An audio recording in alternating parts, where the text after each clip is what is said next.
The fragrance of selfless love that has drawn the world into one family. The truth of an eternal message that has been revealed through every act and word. The fulfillment in service that has been taught by relentless sacrifice. The Lord's own life is indeed His message.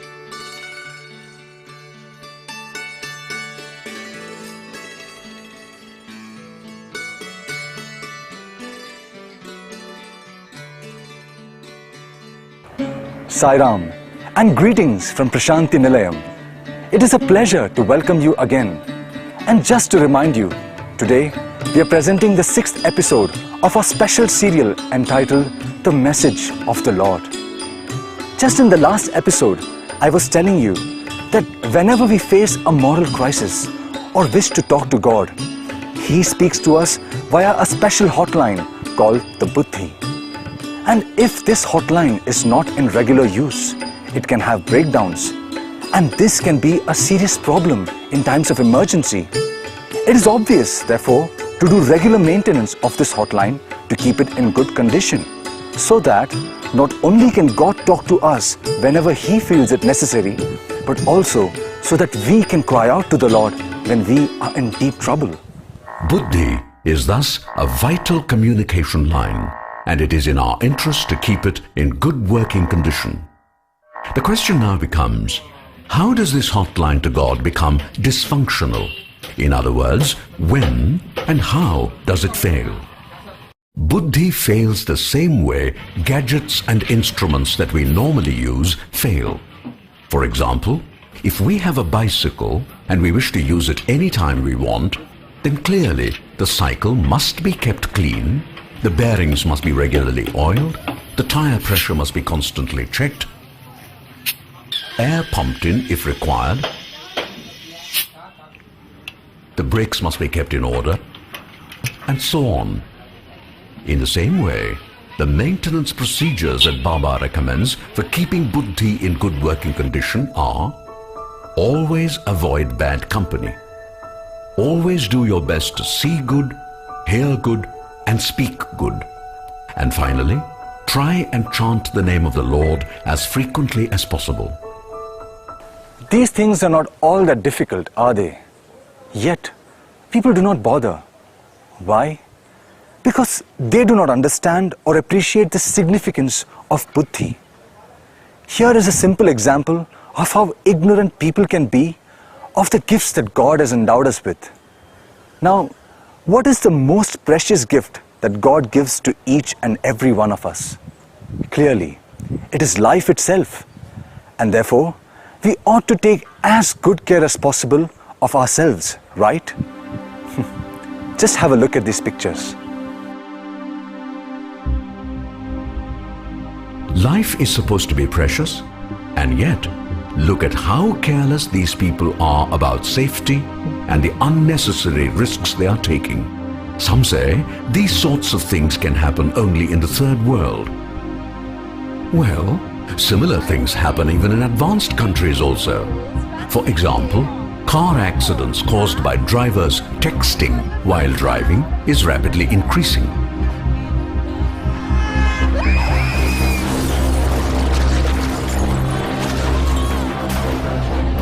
In one instance, there was even a train accident that happened because the train driver was so busy sending a text message that he failed to see.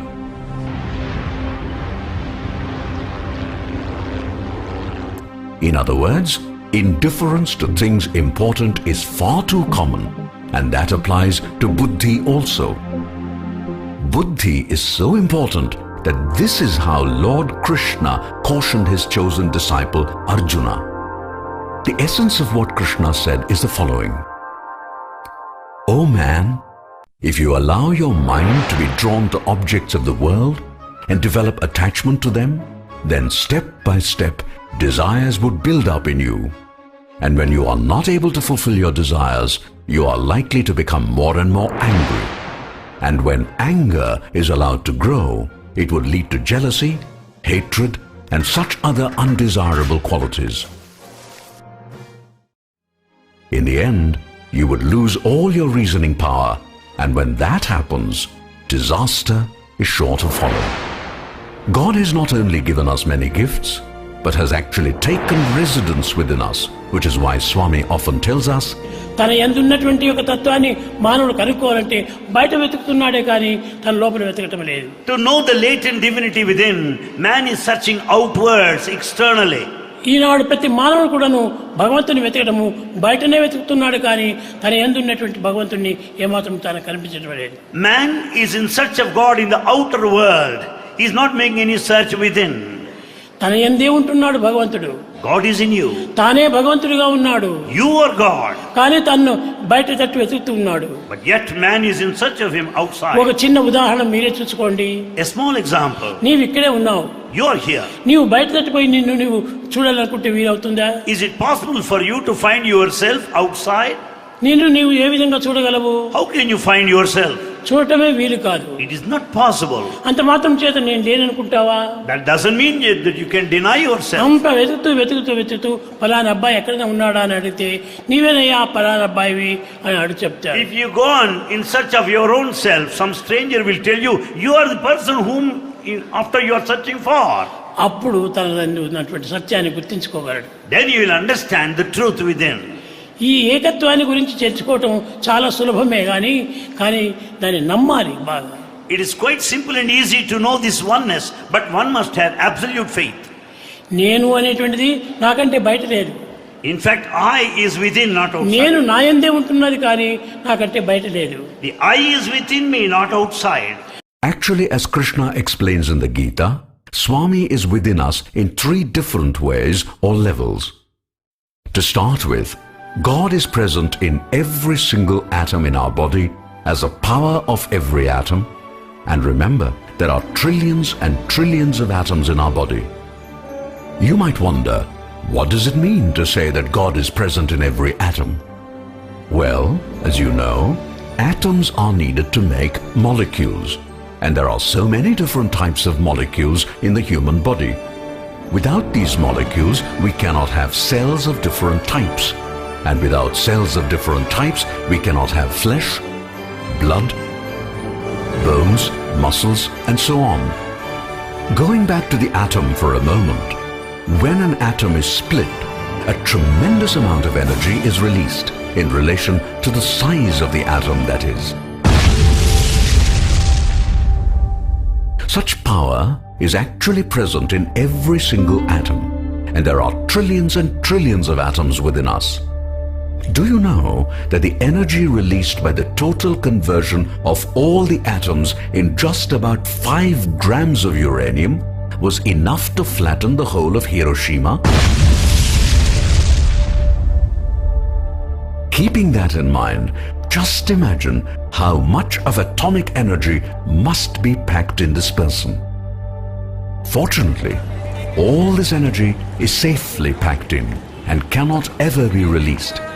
So don't worry, none of us are walking atom and hydrogen bombs.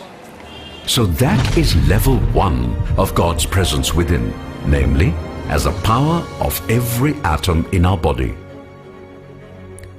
Let us move on now to level 2 of God's presence in us, namely, as a life force or prana shakti, as Swami refers to it.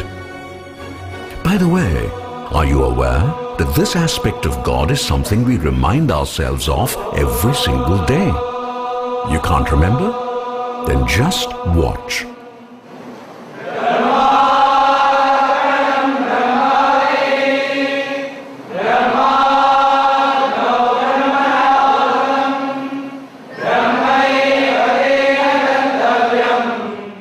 Remember that shloka? Isn't that familiar?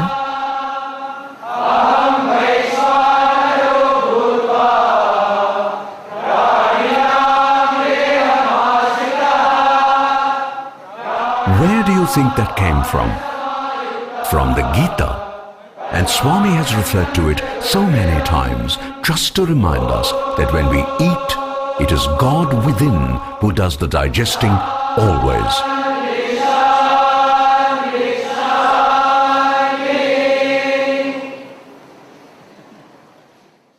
And God does this for every creature, from the ant all the way to the elephant and the whale. That is just one example of how the life force operates and helps us. Let us explore some more of the wonders concerning this mysterious life force within that keeps us going without our even being aware of it. You see how active these people are? That is how active a living body can be. Where does that power come from? From the life force or prana shakti, and that shakti is God. It is not just vigorous activity via which the life force manifests. There are a number of other remarkable things that can be traced back to the life force. Just consider the fingers of a human hand. Have you ever wondered how dexterous they are?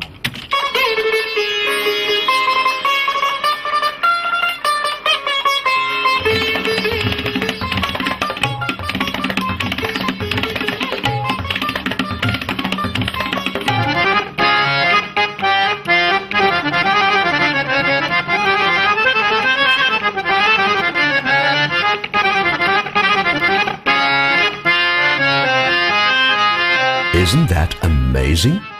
That is just one great example of the life force in action. Take a simple thing like opening a bottle. Do you think you can open a bottle without the use of the thumb? If so, try it. Newton was so amazed by the thumb that he once declared, "The thumb alone is enough to prove that God exists." Here are some amazing facts about the human body that we all take so much for granted. Let us start with the heart. We all know that the heart is a pump that is vital for circulating blood, etc. Now, normally a pump set consists of a pump and a motor. If the heart is a pump, then where is its motor? Have you ever asked yourself that question? Are you aware that in the case of the heart, the pump is built into it, that it is based on electrochemistry, and that the difference in the ionic potential of the sodium and potassium atoms in the cells? The heart may be described as a pump, but no man-made pump can grow in size. But the heart? It is a pump that actually grows in size as an individual grows from a baby through childhood to an adult. The heart is also capable of self-repair, to a modest extent, that is. Can any man-made pump repair itself?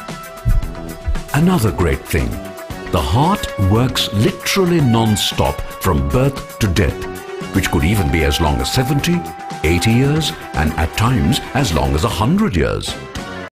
What about cooling? Pumps normally require cooling. Where has nature hidden the cooling system of this pump within us? Have you ever thought of that? And by the way, do you know that God has different designs for the heart of a giraffe as compared to that of a cow? Do you know why? Here is why. In the case of a giraffe, its head is always at a much higher level than that of the heart. And so, when the heart has to pump blood to the brain, which is one of the important jobs of the heart, in the case of the giraffe, the heart has to work hard because the pumping is against gravity. By contrast, when a cow grazes, its head is below the level of the heart, and sending blood to the brain is a much easier task. So, God has a somewhat different design for the heart of a cow. Let us now go to the third level, where God functions as our conscience. Remember what Swami says about conscience? That is right. God speaks to us from within as the voice of conscience via buddhi. Buddhi is thus the hotline that brings us the voice of God. That is why it is important to keep this line open always. And that is possible only through sadhana, or spiritual practices which are specifically meant to cleanse the mind. Avoiding bad company, seeing only what is good, etc. is what sadhana is really all about. I have a question. If God is in me, is He in all the other people too? Of course He is. How can God be partial? Okay, let me put it this way. There are 6 billion people on this planet Earth. If God is in each and every one of these 6 billion people, do you mean to say that there are 6 billion gods? చూడండి, బల్బుల్లో ఎక్కడ చూసినా కానీ ఒక్కొక్క దీపం వెలుగుతూ ఉండాలి. You find bulbs here illuminating. కానీ బల్బులు వేరువేరుగా ఉంటున్నది, కానీ కరెంటు ఒక్కటే. You see the many bulbs here, but the current being one. ఈ కరెంటుకు మూలాధారం ఏమిటి? What is the basis foundation? అది దివ్యమైన శక్తి. That is the divine power. అది వైరు ద్వారా వెళ్ళి It flows through the wire. మనసు ద్వారా బల్బుగా నిలిచి And it stands there in the bulb of the mind. ప్రకాశంగా వెలుగుతూ ఉంటుండాలి. And shines forth as light. కనుక ఈ అన్ని వెలిగించేటువంటిది, తొలగించేటువంటిది, తిరిగించేటువంటిది సర్వం కూడాను ఆత్మతత్వమే. Therefore that brightens, that illumines, that revolves is the nature of Atma only. దీనిని నేను ఎప్పుడప్పుడు చెప్తున్నాను, సత్యము, ధర్మము, శాంతి, ప్రేమ అని. Bhagavan refers to them as Satya, Dharma, Shanti, Prema. There is surrounding the planet an atmospheric belt. That air is everywhere, and there is no place it is not. At the same time, there is air in the lung of every person. So you see, air can be everywhere and also in all lungs at the same time. In the same way, God can be everywhere and in all entities and beings. Which is why Swami says most emphatically, ఏది చూసినా కూడాను వారిని గొప్పవారిగా మనం భావించాలి. Consider everyone divine and great. అందరి యందు దైవం ఉన్నాడు. There is God in everybody. God is everywhere. God is everywhere. ఆత్మ అందరి యందు ఉన్నది. Atma dwells in everyone. ఏకాత్మ సర్వభూతాంతరాత్మ. There is only one Atma that is present in all of the creatures. అందరి యందు ఉన్నది ఒకే ఆత్మనే. The same self-Atma is present in all. there is only God everywhere and nothing except God. And this is true all the time. God may be hiding in everything that we see all around us. But my question is, when I see a wild animal, I see a snake, or for that matter, even a bad person, how do I see God in them? In short, you speak of unity in diversity, but how do I see God in this diversity, which is all that I can see? సత్య ధర్మములు, శాంతి, ప్రేమలతో With నీ నిత్య Satya, జీవం యాత్ర సాగించు. carry on your life sojourn with the principles of Satya, Dharma, Shanti, Prema. ఈ సత్య ధర్మములు మనకు నిలిచినప్పుడే ప్రపంచం కూడా మనకు నిలుస్తుంది. And when these two are well maintained, the whole world would be safe and secure. కనుక నీవు ప్రపంచంతో నీవు పోరాటం అక్కర్లేదు. You don't need to fight with the world. ప్రపంచం నీకేం అపకారం చేసింది? And the world has not done any harm. అపకారం చేయనటువంటి నిరపరాధులను శిక్షించడం గొప్పదా? Is it anything great in attacking those who have not been guilty? ప్రత్యక్షంగా నీకు పరోక్షంగా ఉండినటువంటి సత్యధర్మం నీవు పోషిస్తురా. Therefore the fundamental qualities of Satya Dharma వాళ్ళని has to కాపాడుతురా. maintain. See that they are preserved. వారిని కాపాడుతూ వచ్చినప్పుడు అవే నీకు తిరిగి అస్త్రంగా మారి నిన్ను పోషిస్తూ వస్తాయి. They in turn will protect you.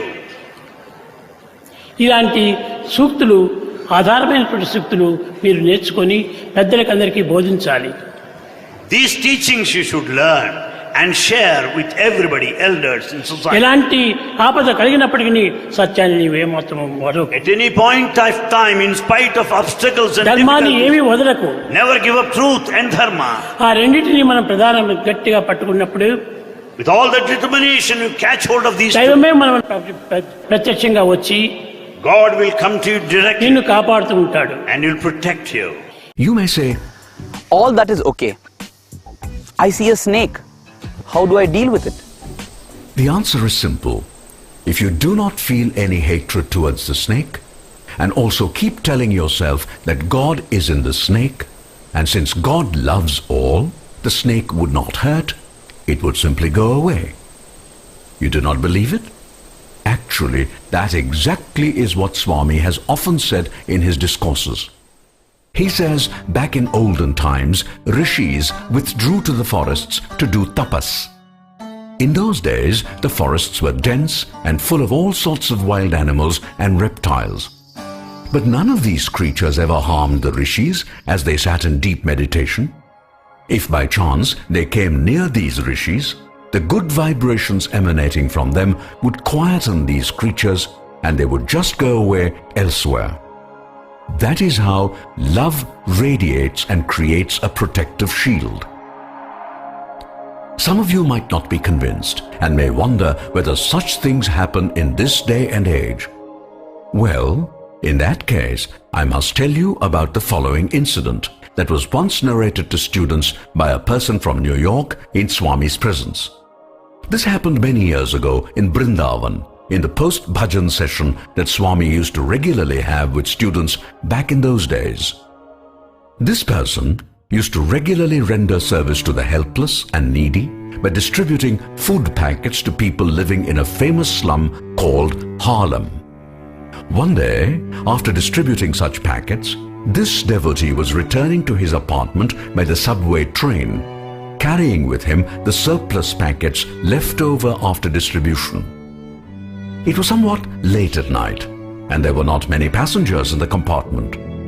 And then, when the train stopped in a station, a man with a huge frame and looking rather mean and quite tough got in.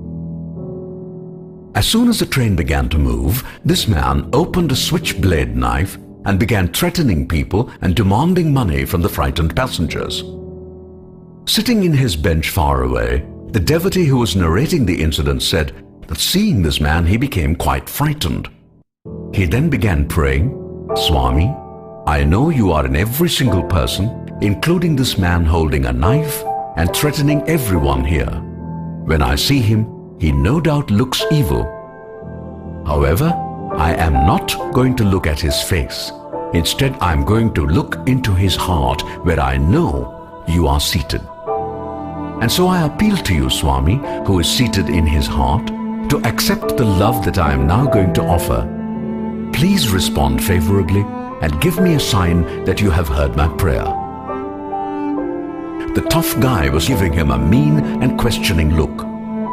Taking courage from Swami, the devotee smiled and said to this man, "Sir, can I offer you some sandwiches and chocolate cookies to go along with it?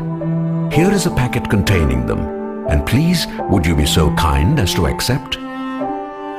Having said that, the devotee waited anxiously to see what would happen. The man stretched his hand forward,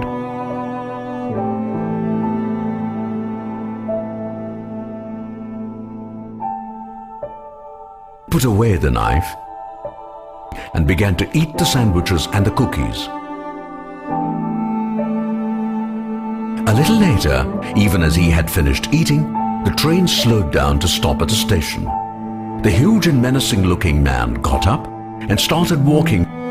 It was clear that he wanted to get off at the station. Halfway to the door, he stopped, turned back, looked at the devotee who had given him something to eat, actually smiled at him and said, "Thank you." In the Bible, Jesus extols compassion and giving food to the hungry, saying that when the moment came, Lord God would himself say, "I was hungry and you gave me something to eat. I was thirsty and you gave me something to drink. I was a stranger and you took me into your home." God always acknowledges the love shown to him. If you think about it, Jesus is asking man to see God in the person to whom one gives, which is precisely the same thing which Swami asks us to do. Just to remind you, Swami says two things in this context. Firstly, Sarva Jiva Namaskaram, Keshavam Pratigacchati. This means that if you offer salutations to any individual, it is really addressed to the God within the individual. Thus, all salutations offered go ultimately only to God. Swami also adds, Sarva Jiva Tiraskaram Keshavam Pratigachati. This means that if you abuse any individual, you are really abusing the God within the individual. Thus, all abuses go ultimately only to God. Do we really want that? Think about it.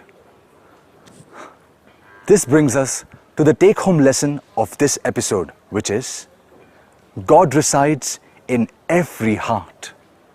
While our actions must necessarily be at the worldly level, they must always, always be based on love. That's all we have for you in this episode, and I thank you for joining us. Make sure to be with us again tomorrow for the next episode of our serial. All the best till then. Jai Sai Ram.